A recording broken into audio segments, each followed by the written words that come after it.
So I was listening to this bodybuilding podcast, and these guys are giving people advice on, like, I've been on testosterone replacement therapy for about 7 years now. I got to go to the doctor or get my blood work done. I got to get my blood work done here soon. I get my blood work done twice a year. I don't take the amount of testosterone the doctor prescribes me.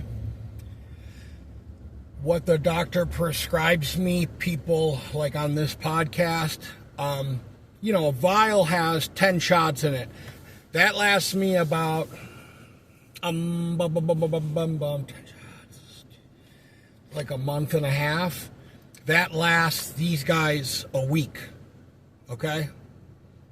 They're talking about kratom. And the guy's like, oh, it's addictive. I know people that... Blah, blah, blah. And these are guys that are, like, using amphetamines like clenbuterol.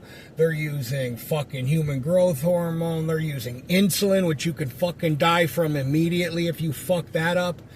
And they're advising people in private when you pay them to, and I'm not saying that they're doing it wrong or that they don't know what they're talking about, but one thing I can tell people when they're talking about kratom, I'm not saying kratom isn't mildly addictive, but harm reduction wise, you're going to be addicted to pain pills or addicted to kratom. Which one are you going to be addicted to?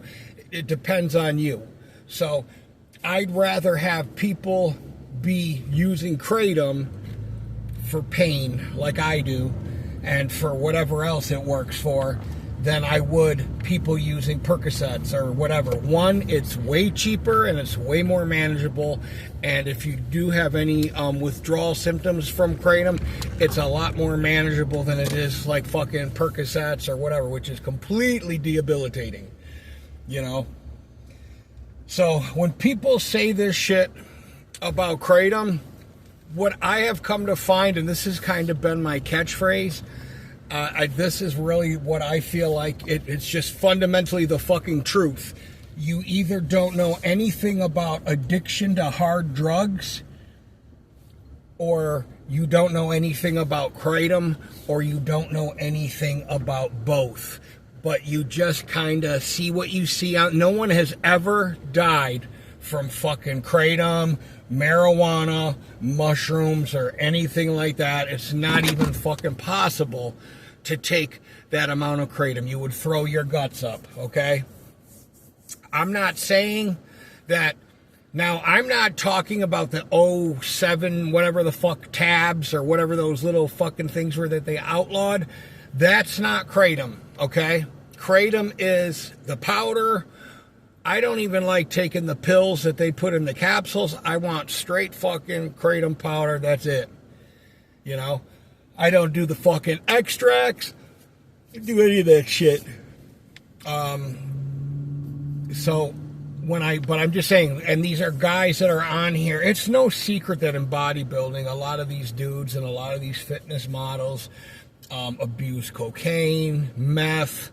It's very common for fucking bodybuilders to snort a couple fucking rails before they go to the gym or be on meth. Because meth is cheaper than fucking some of these drugs that fucking, when you're dieting.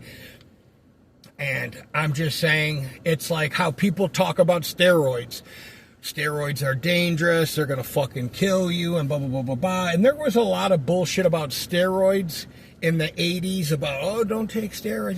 Yeah, don't get me wrong. Steroids will fuck you up, but you're not going to die from taking a fucking cycle of steroids. It might fuck your testosterone up, and you might need to be on testosterone the rest of your life. Now, if you abuse, like steroids, where these guys are having heart issues, they're fucking taking steroids like growth hormone and huge amounts of nandrolone and shit like that make your heart, like any muscle, grow. You look at Joe Rogan's fucking head. You know what I mean? That's what happens to your heart, and it pushes out your intestines and makes your gut big.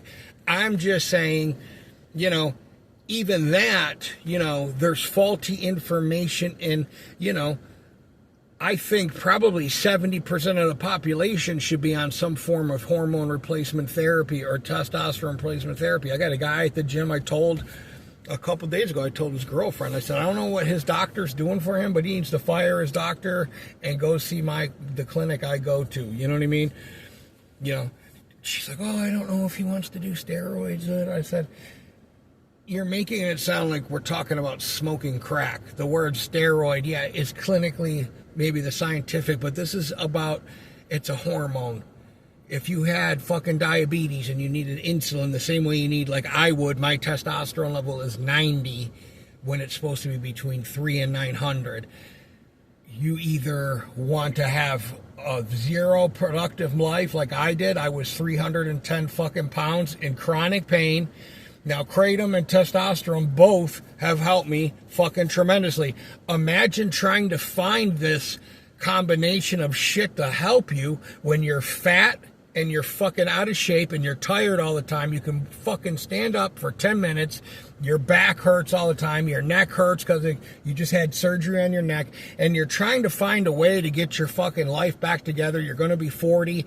For most people, it's over when they turn 40 or even when they're fucking 30. You know, so you're having to research all of this shit while you're going through drug withdrawals, while you're going through pain, while you're fucking whatever. And God, you know, told me about kratom. I'm not going to get into the story because it's long, but I remember where I was when he told me, you need to get off these pills. I'm going to give you something else. And a couple of days later, a friend of mine, Louie, from high school, said, man, you got to try kratom. And I tried it, and it didn't work for me because I was on so many fucking opiates. I was taking 180 oxycodone in 6 days. Excuse me, I was on so many opiates that it didn't do anything for me. I took a whole bottle of kratom, 60 pills, in like 3 days, or 2 days. It did nothing for me.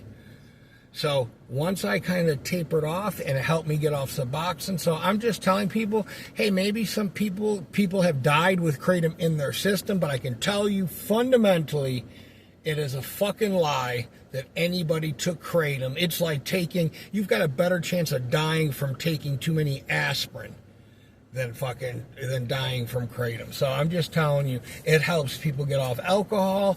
Hey, I've been on it 6 years. Look at me.